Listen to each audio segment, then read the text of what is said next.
Sebetulnya sih banyak sekali cara yang bisa diimajinasikan oleh pasangan suami istri begitu ya.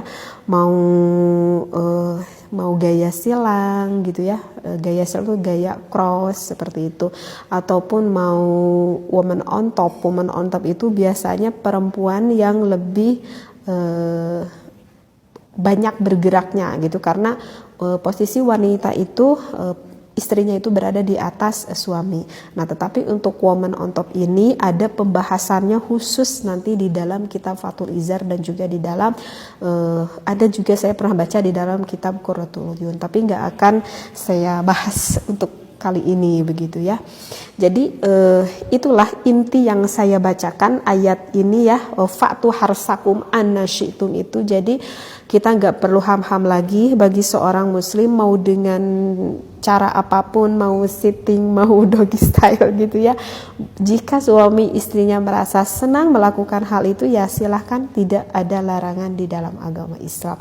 Hanya saja yang mungkin yang perlu diperhatikan bagi pasangan suami istri itu adalah tidak boleh dengan rasa keterpaksaan. Artinya misalkan gini nih ya, saya kasih contoh. Misalkan pada ketika seorang suami istri itu sedang bersenggama gitu ya, sedang berhubungan intim, misalkan secara otomatis itu suaminya itu kebayang, oh ke istrinya meminta ingin dengan gaya baru, misalkan, Neng saya pengen coba dong kayak orang lain gitu, pengen gaya doggy style, misalkan suaminya itu minta gitu ke istrinya, sedangkan belum pernah gitu melakukan gaya seperti itu.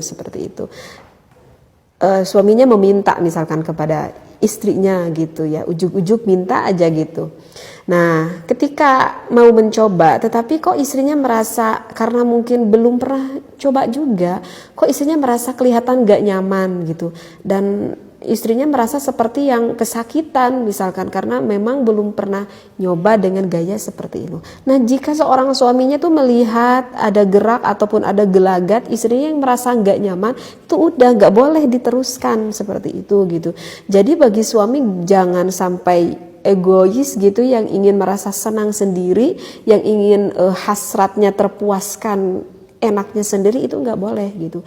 Kalau udah melihat gelagat istri yang udah nggak nyaman gitu, apalagi sampai istri berkata, kan kok agak sakit gitu misalkan, ya udah jangan diteruskan seperti itu.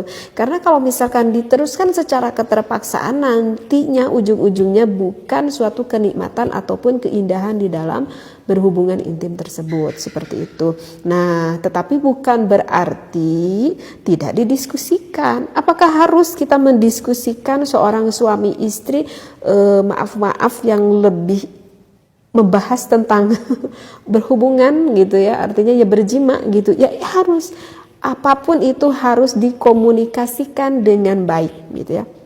Jika misalkan udah selesai begitu ya, maka komunikasikanlah gitu. Misalkan kapan-kapan kita coba lagi yuk gaya gitu, aku penasaran misalkan kata suaminya gitu kan. Atau mungkin saja ada seorang istri yang merasa jenuh dan bosan yang ingin merubah gayanya, mungkin saja ada keinginan itu ada di istrinya. Maka bagi seorang istri juga nggak perlu malu gitu untuk membicarakan hal seperti ini. Toh suami udah jadi milik kita dan kita udah jadi milik suami, jadi nggak perlu ada hal yang dimalukan walaupun berbicara tentang hal ini begitu. Nah, maka komunikasikanlah dengan baik, komunikasikan dengan penuh kasih sayang.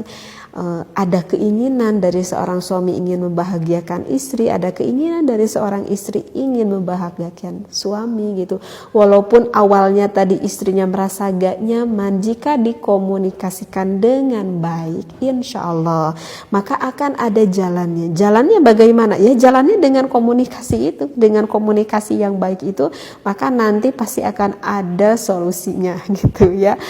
Kalau dibicarakan baik-baik ya bisa lah gitu nanti juga gitu, dengan berbagai cara agar tidak menjenuhkan dan membosankan. Apakah itu diperbolehkan di dalam agama? Sudah jelaskan tadi ayat Al-Qur'annya, diperbolehkan gitu ya.